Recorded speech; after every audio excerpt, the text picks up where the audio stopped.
You're listening to the Holistic Nootropics Podcast, your home for holistic, evidence-based cognitive enhancement strategies. And now your host, Eric Levi. Hey, what is going on, everybody? Welcome back to another episode of the Holistic Nootropics Podcast, where we discuss using nootropics, biohacking, and nutrition to help you boost your cognition. My name is Eric, and we have an awesome podcast lined up for you today. Just a quick second to mention, if you are new to the podcast, then please take a moment and consider subscribing. If you enjoy what you're hearing, then leave a nice review over on Apple Podcasts. If you're watching the video version of this on YouTube, then subscribe over there. And if you feel any sort of way throughout the podcast, you have a comment, question, concern, critique, leave that down in the comments below, and I'll do my best to respond to all those as they come in.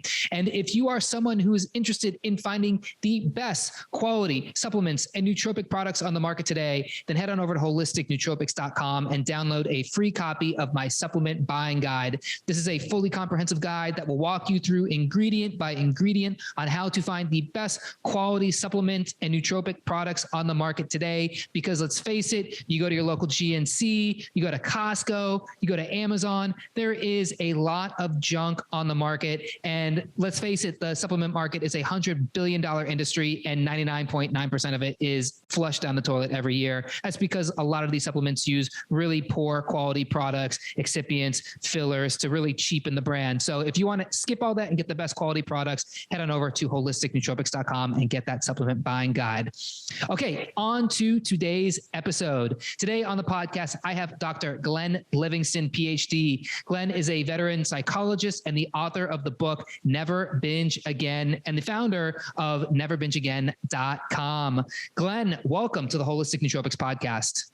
Nice to be here. Thank you so much for having me. I've been looking forward to this. Yes, as have I. This is such a cool topic to talk about, like the psychology around binging, around eating. Of course, one big thing that I talk about on this channel a lot is just the connection that your nutrition has on your mindset. And really just, that whole idea of binging is something that we all struggle with, myself included. So, before we dive into the particulars of this topic, let's get into your story a little bit. How did you find your way to becoming a PhD and really focusing on this specific topic? Well, I basically ate my way not to becoming a PhD, but to focusing on this particular topic. I had a serious problem. I think I was about 280, maybe as much as 300 pounds. I hovered between like 200 and 215, 220 during the pandemic, maybe. But when I was 17, I'm 6'4", I'm modestly muscular without doing much about it. And I figured out that if I worked out 2 hours a day, that I could eat whatever I wanted to. So, double pizzas, boxes of muffins, boxes of chocolate bars, anything that wasn't nailed down was pretty much fair game. And if you passed by the Woodbury Country Deli in the 90s and they were out of pizza and Pop-Tarts, there's a good chance I was there before you. So I didn't think that was a problem, actually, in the early days, because I was able to maintain my weight and, I had the time to sleep it off, and I was tall and a happy teenager, and I was doing teenage things. But when I got a little bit older and I was 22, 23, and I was married and my metabolism slowed down a little bit, and I was commuting 2 hours a day to school and to see patients, and then driving back and having to work in the business. And then, God forbid, my wife wanted to talk to me. We're no longer married, but you know what I mean? And with that kind of charm. With that kind of charm, yes. Yeah, fellas, let me give you the lesson. Yeah, yeah, I get it. Yeah. God forbid you want to talk to me. I just didn't have the time to work out. And I found that the food had a hold on me anyway. It's like it had a life of its own. And it really bothered me, not so much because of the weight, although I did start to gain weight back then. It bothered me because of the obsession. Like I couldn't stop thinking about food. I'd be sitting in a room with a couple that just found out about an affair, and I'd be thinking, when can I get the next pizza? Right? Or when can I get to the deli and dislodge my jaw and empty the contents of the first tray into it? Or I'd be with a suicidal person. And I never lost anybody, thank goodness. But, in psychology is not it's not really an intellectual endeavor purely. You have to know a lot of things, but you have to convince people to love and trust you enough in order to think new thoughts and do new things and leave their comfort zones. And it was very important to me to be a good psychologist because there are 17 psychotherapists in my family. That's all I ever wanted to do. And but I don't think I was. I mean, I was good because I was smart and I studied a lot, and I was dedicated, but I wasn't really there lending people my soul in the way that I really needed to be because I was obsessed with food. And so because my ex-wife traveled for business and we didn't have children, I had a lot of time for a second career. So right around that time, I also started consulting for industry. I was an advertising research consultant for largely big food and big pharma. And I was kind of on the wrong side of the war. I helped sell sugar to kids and, did things that I think might keep me out of heaven. I'm contrite at this point and I've been working hard to fix it. But I was on the wrong side of the war. I was definitely on the wrong side of the war. And I saw what these companies were doing. They were engineering these hyperpalatable food-like substances, like concentrations of starch and sugar and oil and excitotoxins and salt, and it was all aimed at the reptilian brain without giving you enough nutrition to feel satisfied. Right. And every time you're looking for love at the bottom of a bag or a box or a container, there's some fat cat in a white suit and a mustache that's laughing all the way to the bank. So I saw what they were doing, and I started to have an inkling, like maybe it wasn't a purely psychological problem, but it didn't really dawn on me for a while. So at first I went to the best psychologist and the best psychiatrist, and I thought, well, maybe if I could fill the hole in my heart, then I wouldn't have to keep trying to fill the hole in my stomach. And I had a very soulful journey. I went to Overeaters Anonymous. I tried to have a spiritual awakening. I saw nutritionists. I took medication. I even did my own 40,000 person study to understand the psychology of the particular foods that people chose. I had this idea that maybe if I knew why people were stressed and what foods they chose under certain types of stress, that maybe I could figure out what the psychology was behind it. And so I went for 15, 20 years trying to do this kind of thing before this all really dawned on me. Then I was analyzing that study. It took many, many years. And it's back in the days that internet clicks were cheap. And I saw that people who were stressed about their love life or were feeling a little depressed or lonely, they tended to go to chocolate. And chocolate was always my thing. I always started with chocolate. I'd have the pizza and the pasta and the Pop-Tarts later on, but I always started with chocolate.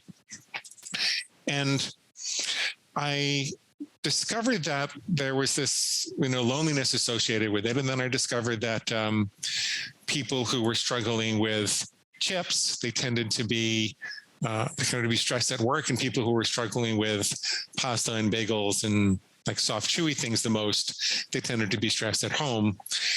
And I remember this moment when I decided to ask my mom about the chocolate thing. And I said, look, I have this really large study, and it's pretty clear that people that feel obsessed with chocolate, they run to it when they feel a little lonely or brokenhearted or depressed, or sometimes when they need energy. I said, you raised me, you're also a therapist. Why do I go to chocolate? I know I'm not in a great marriage and I'm unhappy and everything, but why do I run to chocolate when I feel like that? And mom gets this horrible look on her face. And she says, I'm so sorry, honey. And I said, Mom, it's okay. Whatever it was 40 years ago. And, just trying to figure it out. She says, I'm so sorry. But when you were 1 year old in 1965, your dad was a captain in the army, and they were talking about sending him to Vietnam. And I was terrified. At the same time, my father, your grandfather, had just gotten out of prison, and I didn't know he was guilty. I didn't know he was doing these things, and I had always idolized him. He was my one salvation in life. So I was really depressed.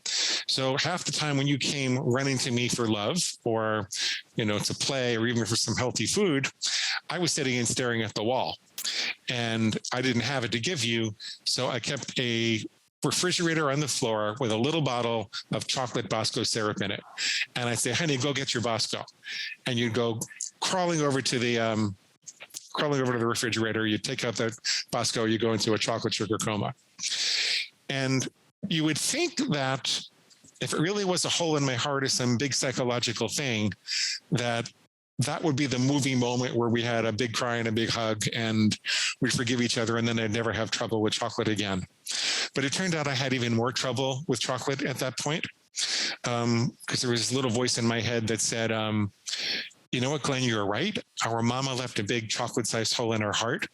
And until we can get out of the marriage and find the love of our life and get rid of this loneliness, we're going to have to keep binging on chocolate. Yippee, let's go get some more right now.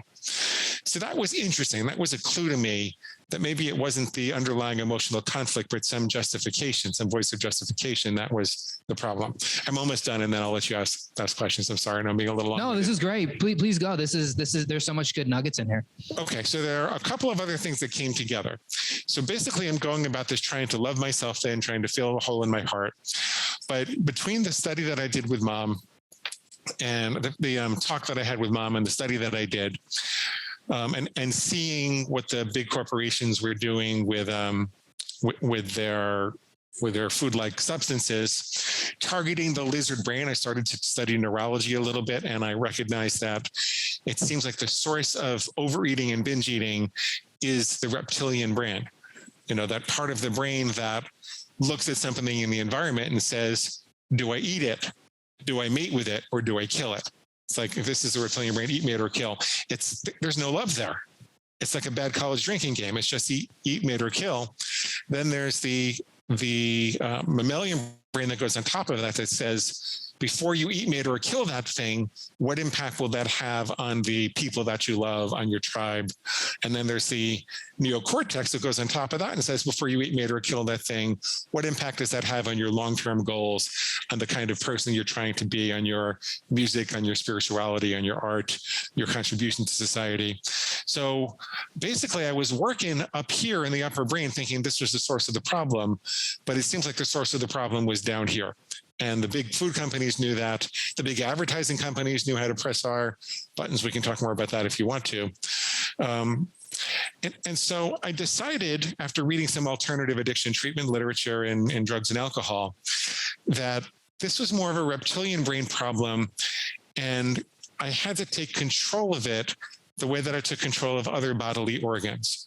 For example, Eric, if I really had to pee now, I would tell my bladder, look, I hear you, but I'm in the middle of this call with Eric and I'll take care of you afterwards, right? I'm not going to ignore it, but I'll take care of you afterwards. If there was a really attractive woman passing outside my window, I would not run after and start hooting or run up and kiss her. You know, I would probably go hide in the closet, knowing me. But the point is that just because my testicles are generating a really strong biological urge doesn't mean that I have to act on them. Mm. And I said, well, why is this any different? Now, it's a little different because there are billions of dollars pointed at it, you know, trying to overstimulate it and break our hungry and full meters and get us to ignore our best judgment about it. But the apparatus is still the same. Okay, so here's what I did. This is the embarrassing part, because you read my credentials. I'm a sophisticated psychologist. You've seen me in all these, you know, major periodicals and TV shows and things like that. The way that I recovered from my own food problem, very serious food problem with triglycerides over 1,000 and, you know, plenty of weight to lose and all kinds of health problems. I decided that I was going to call my reptilian brain my inner pig. I wish I called it something different because I didn't know this was going to be a public thing, but I called it my inner pig. I decided I had to draw very clear lines in the sand so I would know when the pig was awake and when it was sleeping. So I would know what was healthy behavior and what was unhealthy behavior. So if I was going to have to catch this thing trying to act up, and it's going to have to be like an alpha wolf and shut it back down. So for example, I made a rule that said, I will never eat chocolate on a weekday again. I'll only ever have chocolate on Saturday and Sunday. Then when I would be at a Starbucks on a Wednesday afternoon and there would be a big hairy chocolate bar at the counter calling my name, and I heard this little voice that said, you know what, Glenn, you worked out hard enough. It would be just as easy to start your silly rule again tomorrow. Go ahead and get the chocolate. You won't gain any weight, I'm sure. I would say, wait a minute, that's not me. That's my inner pig. My inner pig is squealing for its pig slop on a Wednesday afternoon. Chocolate on a Wednesday is pig slop. I don't eat pig slop, and I don't let farm animals tell me what to do. And as ridiculous and primitive as that sound, it would wake me up and give me a few extra microseconds at the moment of impulse to remember that I had free will and I could make the choice if I wanted to. It wasn't a miracle. It wasn't like I immediately recovered fully and completely. But what was a miracle was that the whole process no longer confused me. Now it suddenly seemed like a really bad habit. I didn't think it was because I had this hole in my heart. I didn't think it was because, my mama didn't love me enough or I was in a bad marriage. I just had a really bad habit and I could make choices if I wanted to. And sometimes I would make the right choice more often than I was before. So I started experimenting with the rules and I said, well, if I can follow these rules, let me make rules that I'm actually willing to follow. And I started with very low bars, things that I said, well, I'm just not going to have chocolate on a Wednesday. Every other day I'll have it if I want to, but I'm going to skip a Wednesday just to prove that I'm in charge. And I found I was better able to do that. And then I started expanding it and coming up with rules, things that I would always do. Like I'll always start the day with a big green smoothie, or I will always walk around the block for 5 minutes before I turn on my computer. And I recognize that just by drawing these very clear lines and separating my thinking by definition into constructive thoughts, which wanted me to follow my rules, and destructive thoughts that wanted me to break the rules, that I started to have these choices. And I kept a journal for 8 years. And slowly but surely, I got thin and I got rid of my health problems for the most part. And as I was getting divorced in 2015, I was a minor partner in a publishing company. And the CEO said to me, Glenn, we need to write a book so we can attract better authors. We need to prove that we know what we're doing with marketing ourselves. And I said, well, I have this crazy journal of me versus my inner pig. He says, great, turn it into a book. So I send it to him. Like 2 months later, I sent it to him. And he says, Glenn, this is great. I don't eat donuts. Donuts are pig slop, and I don't let farm animals tell me what to do. He proceeds to lose almost 100 pounds over the next 18 months or so, I think. We published it. It absolutely took off.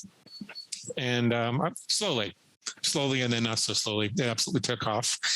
And now we have more reviews than the Da Vinci Code. And like more than 13,000 people reviewed our book. And I've got a whole bunch of coaches working for me, and I run around telling people that I have a pig inside me and maybe they do too. There's a lot more to it we can talk about as we go along, but that's my basic story. Wow, that's really amazing. Thank you so much for sharing all that. And I'm so happy you went into all those details, because so many of those details are so important to know.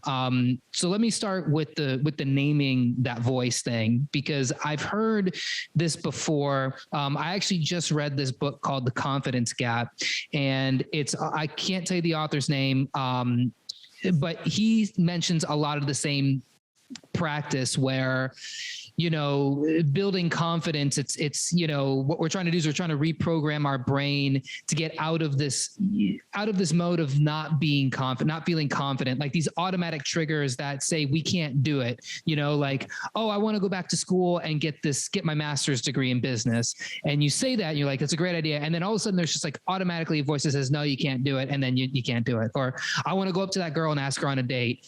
And then as soon as you think that, there's a voice that automatically comes and says, no, you can't do that. You're a loser. She'll dump you, she'll reject you, whatever. And you never do it.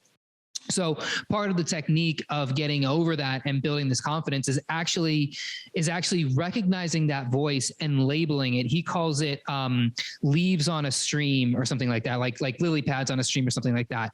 And when you see that thought come, you go, oh, that's just a leaf on a stream. And then you let it go. And then you go back to the thought that you had originally, instead of automatically triggering that unconfident thought. So there is some psychology, you probably know better than I do, to actually being able to name the thing, and then that helps you overcome it. Oh, sure. And what we found is that there are a number of other components that make it possible to ignore and let go of that leaf in the stream. One is that there's always some false logic inherent in what the thing is saying. And you want to be able to ignore it, but a lot of times it's very appealing and you think it makes sense. So, for example, it would be just as easy to start tomorrow. You worked out hard enough, you won't gain weight. It's probably true that I won't gain weight on that day. That's probably not a lie. But the idea that it would be just as easy to start tomorrow isn't true, because the principle of neuroplasticity says what fires together wires together. So if you have a craving and then you indulge it, you reinforce the craving, you're more likely to have the craving tomorrow. If you're in a hole, you really got to stop digging and use the present moment to be healthy. We found that by identifying the half-truth and the bigger lie and the false logic that the pig uses, and you could call it a food demon or you could call it a junkyard dog, as long as it's not a cute pet.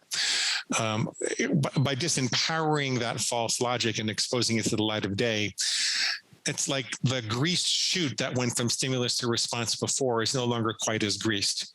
So now it doesn't seem to make sense. It's like there's a bunch of sandpaper on the chute, and you can still go down it if you want to, but you know that you're going against your own previous best thinking, and you don't have the excuse anymore. So it makes it more likely that you will stay with your current plans. The other thing that we found is that because overeating seems to be a erroneous activation of the emergency response system inside of us, the feast and famine system that's designed to locate as many calories as possible in a shorter time as possible, because we grew up in an environment, we evolved in an environment where calories and nutrition were not always available.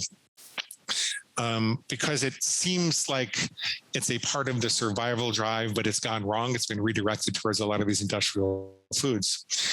We find that deactivating that part of the nervous system, we believe that it's the sympathetic nervous system that gets us all revved up for action.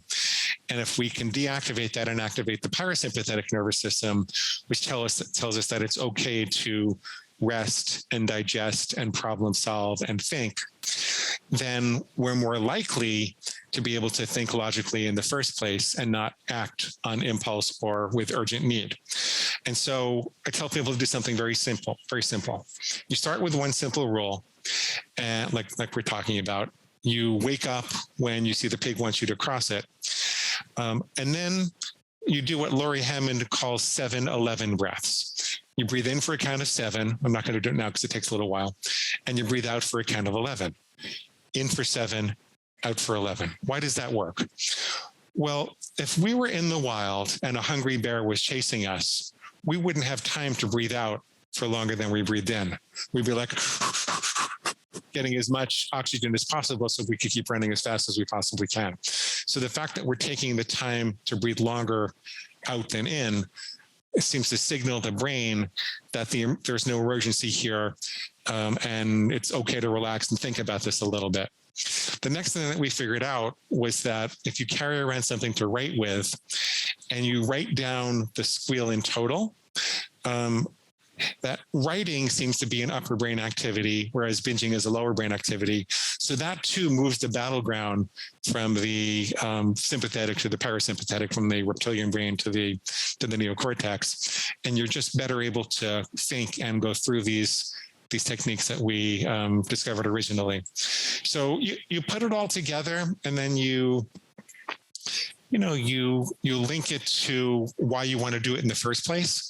Like, you don't want to just set up a rule to have a Nazi policeman in your head saying, you should not do this. Mm-hmm. You want to set up a rule because you're trying to accomplish something. Like I want to be a tall, thin man that can climb mountains and be a leader in the world and, live a long, healthy life.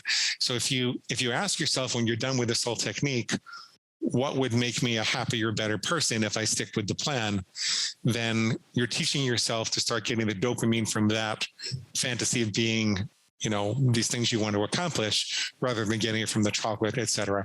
Last thing is that often this all interplays with genuine nutrition.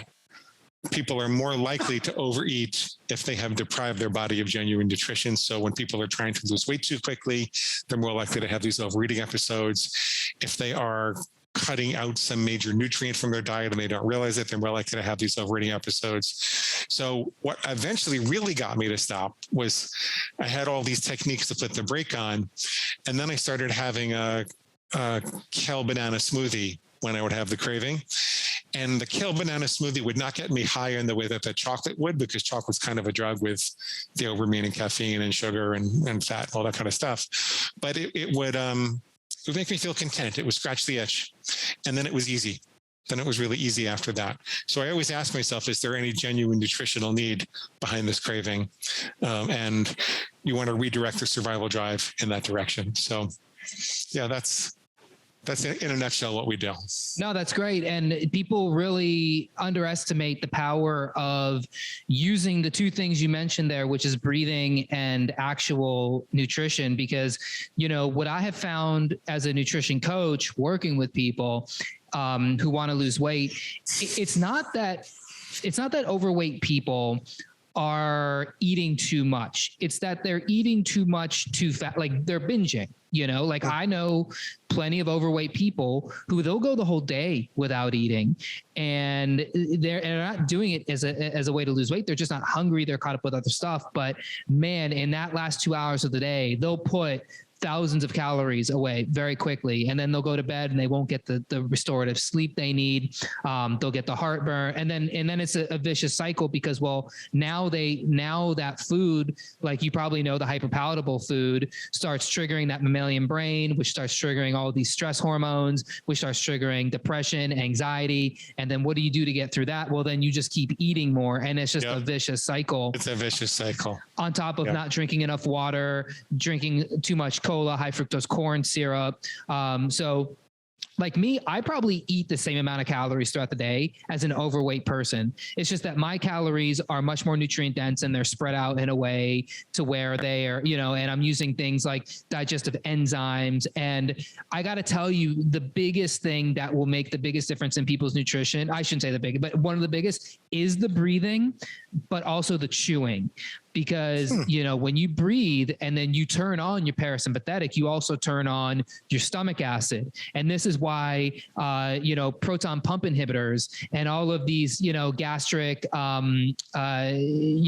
medications, they're some of the most sold medications in the country because so many people are dealing with heartburn and GERD and these sorts of things and are getting these surgeries where they have to physically repair their esophageal sphincter because of so much binge eating and so much lack of actually breaking food down at the point of entry to where they're forcing their stomach to do all the work. And we think, hey, our stomach is made of hydrochloric acid. Of course it breaks everything, but it doesn't.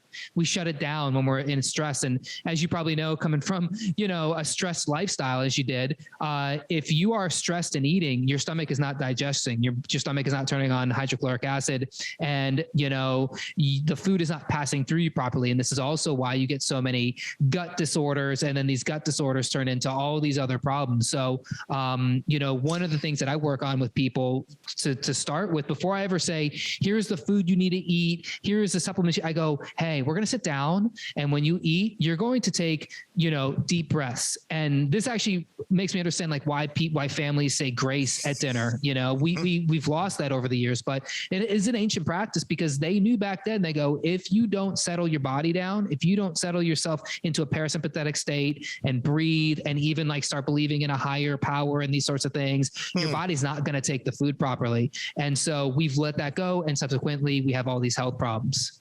That's so interesting. So you tell people to breathe and eat mindfully, which is always a good idea. Do you give any more specific advice about chewing? Like, how do I know when I've chewed my food well? It's a funny question because people, it's like one of those grandma things, like chew your food, right? And you think, okay, grandma, but you don't realize that, like you said, this woman says, when you start thinking about food, you got to slow down and you got to breathe. I've caught myself because, I'm also a binge eater or a recovering binge eater. And when I'm binge eating, there's no breathing going on. It's like, it's like panic breathing, and you don't realize you're not enjoying the food and letting it nourish you. you're not even thinking. You're not even like, you're just in a total, like I'm thinking about my day. I'm thinking about all the places I've screwed up. I'm thinking about regrets. I'm thinking about ex-girlfriends. I'm thinking about things I said to people that I shouldn't have said. I'm not thinking about the food. And before I know it, a pint of ice cream is gone. Or I'm like, I'm going back and forth and half the bag of chips is gone. But the second you slow down and start breathing, you go, oh, I'm present. Here I am. Like it literally just takes like that recognition, and the way you do it is brilliant, where you actually give it a name, because that helps recognize it. But what I tell people is I say 25 to 30 chews per bite, and it's arduous.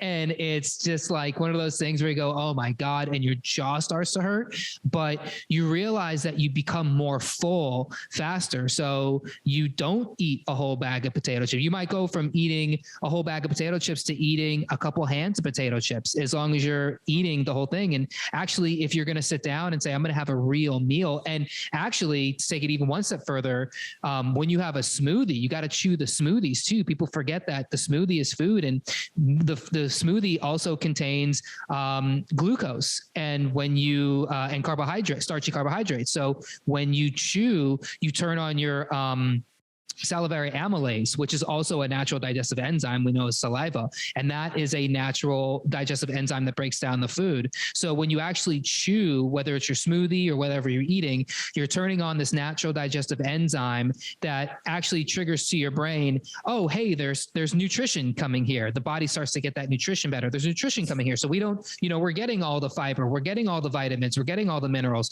So we don't physically need to eat anymore, because like, from the hyperpalatable food situation, you're basically eating like cardboard. You're eating high fructose syrup, and you're eating like cardboard with flavor. Literally cardboard with sprinkled with sugar and salt and all this stuff. So the body's not actually getting nutrition, and that's why you can eat so much of it. But the second you start activating these digestive enzymes like salivary amylases, the other amylases, the lipases, these sorts of things, or if you even double down and take a digestive enzyme supplement or an HCl with betaine pepsin supplement, and the body starts actually literally physically taking the nutrition out of the food and moving it to the body, where the body then communicates to the brain, oh, we're getting nutrition.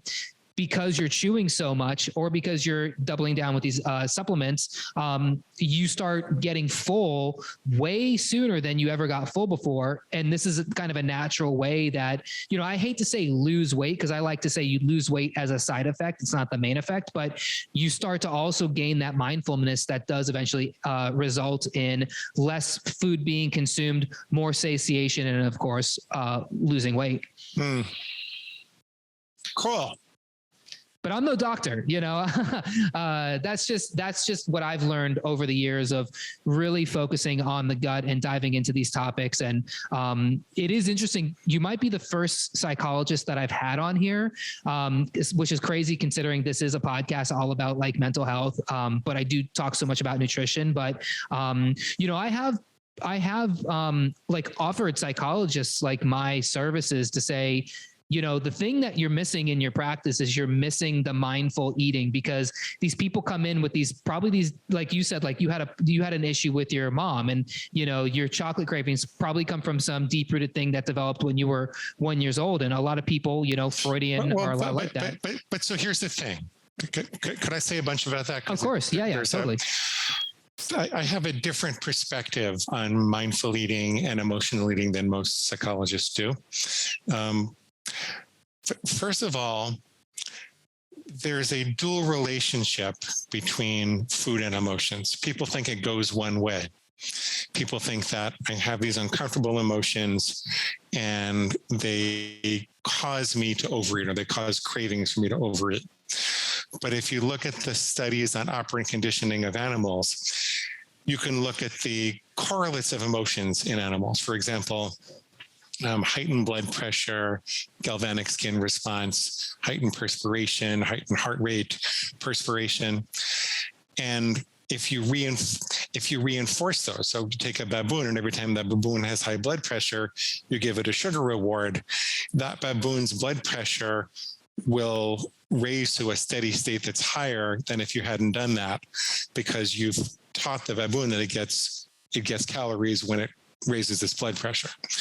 And so a lot of people say they're too anxious and they can't sleep unless they overeat. but what if the overeating was actually reinforcing the anxiety? Mm-hmm. What if you're, and so there's a dual relationship. It goes in both directions. The second is there's a space between stimulus and response where we have the opportunity to act. So when it's not really accurate to say, I was feeling very sad, therefore I ate chocolate. It's not really accurate. It's, I was feeling very sad. I decided to reverse my previous best intent. I made a conscious decision to eat the chocolate cake that my mother used to feed me when I was a kid, when I was feeling sad, and then I felt better temporarily. There's a space between stimulus response, and there's all this cognition in that space where you have an opportunity to intervene. So even to the sense that it does go from emotion to behavior, it's really emotion, thought / justification to behavior, and you have the opportunity to intervene. Third thing about that is that we're not really just eating for comfort. We're eating to get high with food, because the things that people think of as comfort foods are unnatural concentrations of calories and stimulation, which another name for that is a drug. And nothing against eating chips and chocolate and pizza if you want to, and you don't seem to be bothered by that. But I think it's important to stop telling ourselves we're eating for comfort or we're eating for just emotional reasons. We're actually eating to get that high. We're actually getting to get that high with food. And that makes it, it gives you a certain cognitive dissonance so that you don't want to do it just as well. If you don't believe me, just think about going to the dentist. Has the dentist ever said to you, I'm sorry, we're out of Novocaine. Can I give you some chocolate to numb you out? Can I inject you with some chocolate? They don't, it's my little joke, but it's a good way to remember this. Okay, then the last problem, mindful eating is the goal. That is the goal. I think I kind of hacked my way into it. And when I thought about it more thoroughly, I realized that there are a lot of problems with mindful eating as the solution to overeating, because first of all, we don't live in a world where it's possible to be mindful all the time. And you just had a baby, and you know that there are all kinds of things impinging upon your senses every day and all kinds of decisions you have to make, right? It's hard enough to get an hour of sleep, much less to sit down and meditate and eat mindfully. We have computers and television shows and repairmen and all types of incredible stimulation that take us away from being mindful. Nevertheless, it's a good goal.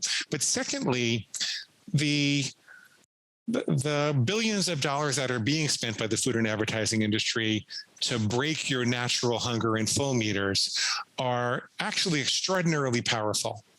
And so it's a little bit of an impossibility to say, I'm going to eat this bag of potato chips mindfully, right? Because that bag of potato chips was probably engineered to have 6 different very minute variations in flavor in order to stimulate your desire for variety, because in nature, if we found variety, we're probably finding a variety of micronutrients. So there's an evolutionary button that says, don't stop eating if you keep finding slightly different varieties, because I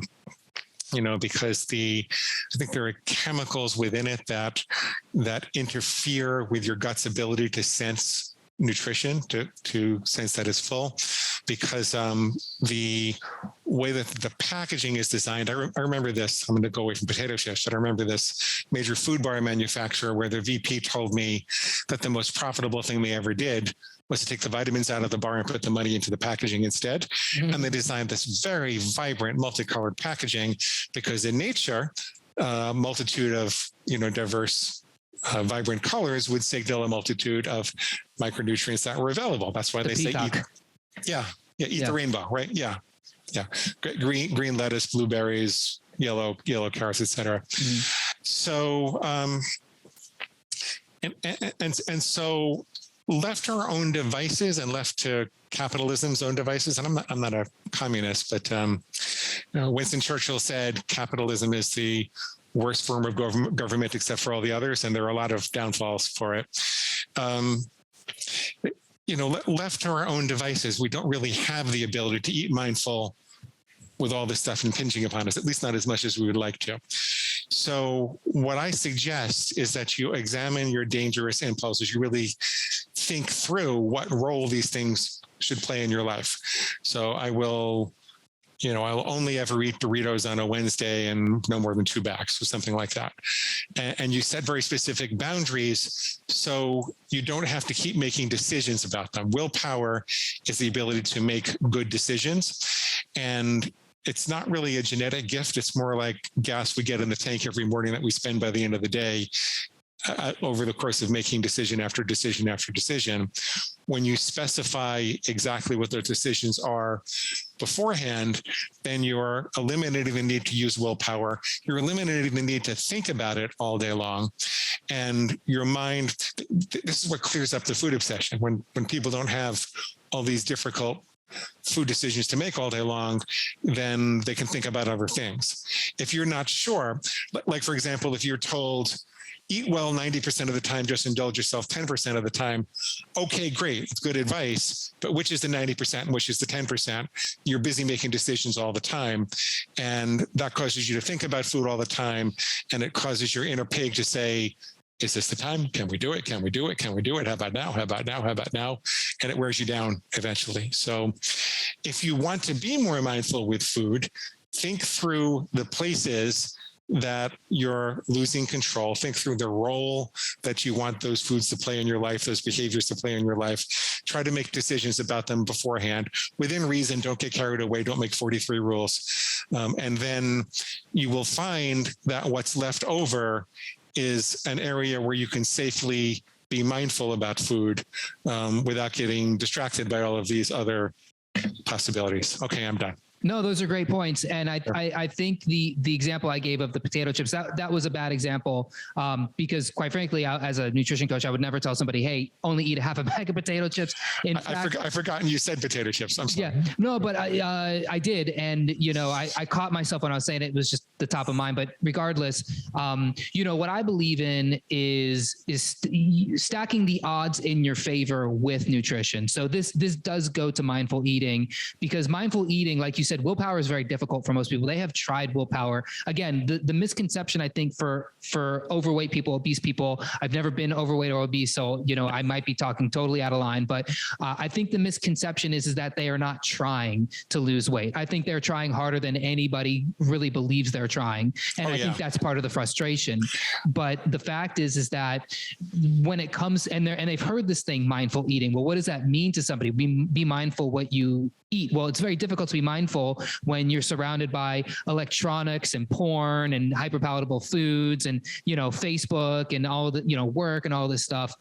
So it's really about stacking nutritionally the odds in your favor. And what I tell people, or what I recommend to people, is this all starts in the first hour of your day. If you can just master the first hour of your day, the rest of it is pretty easy. Yes. Because what happens is when you wake up, and I just started reading Jordan Peterson's 12 Rules, and it's so funny because he mentions this, and this is a thing that I've been saying for a long time, which is start your day with fat and protein. If you start your day with fat and protein, and it's funny because most breakfast foods out there are high sugar, high carbohydrate, high glycemic. And most people start their day with high amounts of caffeine. And what you're doing when you get that combination or one or the other is you're starting this glycemic roller coaster of your body's blood sugar. And it's your body's blood sugar that controls your cravings mostly. Because when your blood sugar drops, you get hungry and you have to raise it. And with these high sugar, high glycemic foods, it only spikes, it'll spike your insulin and it'll drop your insulin. And then you get hungry again. And, this is the problem with breakfast cereals. Like I used to eat all of these breakfast cereals and I'd eat it. And then literally 30 minutes later, I'd be starving and I would just crush a whole box of cereal in maybe a day or two. And, same thing with bagels, same thing with donuts, same thing. Everyone's like, I'm going to be healthy. I'm going to eat a muffin instead of a donut. Right. And the big thing now is I'm just going to drink coffee and not have breakfast. Well, you're going to start starving really fast because you've just shot off all this norepinephrine and all this cortisol that's taking your blood sugar and wiping it out of your blood. And so now your blood sugar needs to raise again. So you're going to start craving sugars and sweets. And this is why people on the keto diet always crash harder than anybody else, because they've deprived themselves of glucose for so long when they've never done that before. So my point is that, hey, instead of doing these crazy diets or trying to fast and do all those things, and I'm all for intermittent fasting and all that stuff. I do it myself. It's a great tool, but stack the odds in your favor. Have a high protein, high fat breakfast. That way you literally like eat a steak in the morning, eat eggs in the morning, eat something. If you're vegan, find like a high protein vegan substance, whatever it is, so that you can stay satiated for hours that way. And then the next craving you have isn't, oh, it's going to be something, it's going to be bread and it's going to be, like a soda. And it's going to be like, no, I could probably get away with like a hard-boiled egg and some leafy greens or something, like your body's physically not that hungry. And then this carries you through the rest of the day. Smart. Yeah, I start most of my days with a bunch of greens and sometimes some beans on top of it. And just to carry me through my morning meetings, and, that I'm not that hungry until the afternoon. Yeah, whatever it is. Set yourself up for success in the morning. You really do. You really like the most transformational thing I've probably done in my life. If I look at like my whole body of work throughout the last 10 years, when my transformations really happened, was building a solid morning routine. And for everybody, it's different. Like, you could make recommendations for people to do things, but it's like, you have to kind of find it for yourself. But nutritionally, to really stack the odds in your favor. And this is, in my opinion, like what mindful eating is, because once you do that, then it's easy, right? It's easy to sit down and go, oh yeah, like if I'm craving potato chips, I'm not going to eat the whole bag. I'm going to eat I eat these stupid plantain potatoes. They're supposed to be healthier, right? These keto plantain potato chips, whatever. I could eat the whole bag because they are that delicious, but really I'll eat a handful and I'm like, okay, I'm good. I don't have to eat the whole bag. And that's because I've done all of the work before that point to be like, my body is not devoid of nutrition. It has all the vitamins and minerals it needs. So it's not that's the kind of thing I was talking about when I said you have to take care of your genuine, authentic nutritional needs. There are rules that you can't make that go against your body. Like if you said, I will never pee again, your bladder is going to tell you otherwise. And if you say, I'm only going to have 1,000 calories and I'm not going to eat it until 6:00 at night, you're probably going to have a hard time as an overeater to get through like that. Yeah. Yeah. And it's just so funny too, how this also carries into like alcoholism and drugs, where, there's this great book called The Mood Cure by this woman, Julia Ross, and she talks all about using amino acids to help people with, and she has like these kind of specific recipes of, this amount of tyrosine, this amount of, phenylalanine, this amount of glutamine to help somebody with, actually she goes pretty crazy, like with cocaine addiction or with alcoholism and these sorts of things. So she's literally helping people. We know that alcoholics have much less thiamine, right? B1, they're thiamine deficient. They're thiamine deficient before they start drinking, and then the drinking depletes them of thiamine. So you could help somebody. You might not cure a person's alcoholism, but you can certainly help them by giving them thiamine rich foods. And then of course, like some kind of digestive enzyme, so that they're physically like digesting it. Same thing goes for a lot of these drug addictions and alcohol addictions. They are nutrition based. Like your body is literally craving certain nutrients, and instead of giving it the nutrients, you're giving it this kind of hack, this kind of bypass to give yourself the dopamine. So you kind of forget that, oh, my body is deficient in B12 and it is deficient in choline. It is deficient in omega-3, but I'm going to numb the pain. And maybe you don't like the word numb, but I'm going to forget the pain. I'm going to override the pain with these other substances because I've not properly identified what that void is. Cool beans. Yeah. I'm actually curious, Glenn, before we sign off, you were talking about this study that you conducted. And, one thing I was thinking was to get this information, what kind of questions were you asking people on these questionnaires? So this was back in the days that clicks were cheap on the internet. It was like 1998, 1999.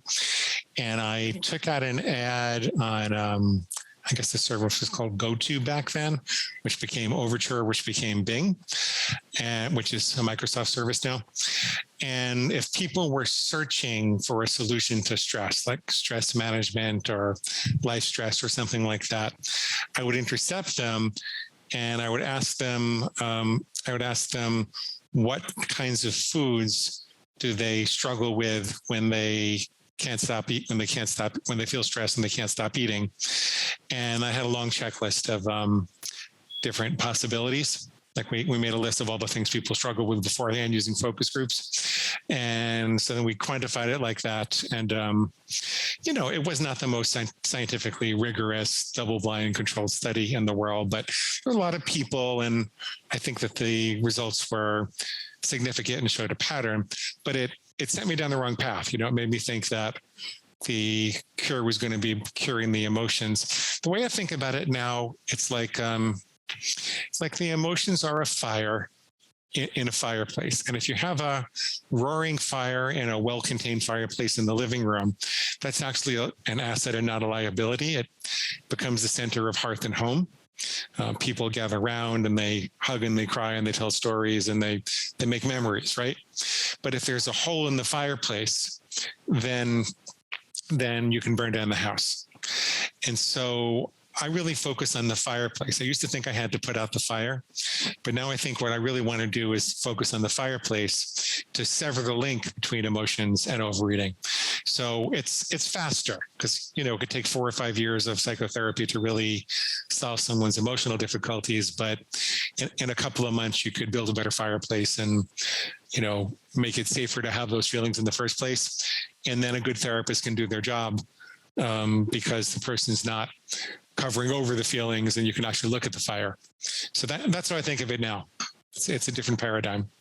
Yeah, that's so interesting. And I'm curious, just to kind of wrap things up here, like you've had a pretty incredible, self-healing journey yourself, and now you're coaching people and you have coaches that are working for you. And obviously, like you are touching on such an important topic of that a lot of people deal with. Are there any supplements or nootropics or any kind of like biohacks that you personally implement or that you recommend people implement? So my program is diet agnostic. I work with people on any dietary philosophy where they're not trying to starve themselves, as long as they are. We tend to do best with people who are willing to have regular meals for at least 3 to 6 months until they get the binging out of their system. And then if they want to return to intermittent fasting and, 1 meal a day or something like that, there's no problem. But it doesn't seem to work to overcome overeating, at least not with our method in the very beginning. It takes a couple of months of really flooding your body with nutrition throughout the day in order to cool these signals down and really take control. So I just want to say my program is diet agnostic.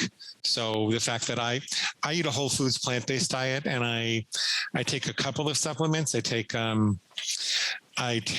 supplements from Dr. Furman, which is a kind of a natural vegan-based supplement, and I use barley grass juice powder along with my vegetable juice and banana smoothies and things like that. I find that leafy greens are a godsend. There are some medical conditions which would prevent you from having that, so please check with your doctor. But I find that when people are having cravings, especially for salty things, they typically have not had enough leafy greens. And one of the tips we found for people recovering from a binge quicker and, killing the tendency to want to go get more is to take a half a pound of leafy greens and put it in the blender and just drink it down like medicine, a little bit of water, drink it down like medicine. I think what you're doing is you're telling the body that there actually is genuinely healthy nutrition out there. And it kind of quiets the fire. So there are those types of things.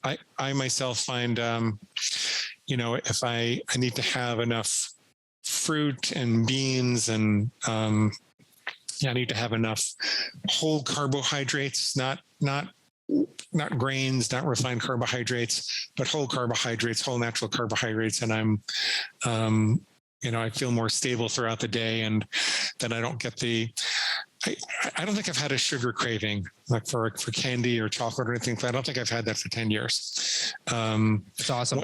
Yeah. And if I don't get enough leafy greens one day, I have salt cravings. I don't entirely understand the connection there, but I get salt cravings if I don't get enough leafy greens over the course of a day. Wow. What's your favorite leafy green? I actually like collard greens. I know that's kind of weird, but Yeah, I'll make some steamed collard greens, and they'll usually go along with my beans. And I like kale juice in my smoothies, and I like romaine lettuce for my salads. yeah, very cool. I love collard greens. I put them in my smoothie, and I love to cook them. I love to cook them up. Being a vegan, I was a vegan for a couple of years, and it if nothing else, it taught me a deep appreciation for vegetables and how to cook them and how to work with them. And I still use that practice to this day. I don't think I ate a vegetable until I was 21. Yeah. So I'm making up for lost time now. Yeah. Well, keep up the good fight, my friend. You're doing really great work, and it was such a pleasure to talk to you. And I'd love to have you back sometime and keep this conversation going, because I think we just barely scratched the surface on just so many interesting things. If people want to find you, work with you, contact you, learn more about you, where's a good place to send somebody online? I can get you a free copy of the book in Kindle, Nook, or PDF format if you go to neverbingeagain.com and click on the big red button. There's a reader bonus list. You'll get a free copy of the book. You'll get a set of food plan starter templates. So we created a set of rules that kind of works with different dietary philosophies, whether you're low carb or high carb, or point counting or calorie counting, or vegan or carnivore. There's a set of templates that you can start with. And we also recorded a set of full-length coaching sessions, because I know this sounds kind of weird. You must be thinking, why does Eric have the psychologist who has a pig inside of him on the show? And it sounds cruel or harsh, but it's really not. It's a very life-giving process. And you can hear people go from feeling hopeless and depressed and despairing about food to feeling hopeful and enthusiastic and confident in just one session. It's all at neverbingeagain.com. Click the big red button. Awesome. And when we release this, we'll be sure to put that all in our show notes, put that in the descriptions of all the podcasts where it's located. And hopefully people take you up on that offer and choose to read that book, because I'm sure it's full of a lot of great information. Okay. Awesome. Thank you so much, Eric. Yes, thank you. And thank you, listener and viewer, for enjoying this podcast today. Remember, if you're new here, subscribe, hit that little bell icon if you're watching this on YouTube, and take some time and binge on through all the old Holistic Nootropics podcasts, because I'm sure you're going to find something that you love there if you love this podcast, which I'm sure you did. Otherwise, till next time, peace. Thanks for listening. For more brain-boosting info, in-depth articles, and show notes, check out holisticnootropics.com.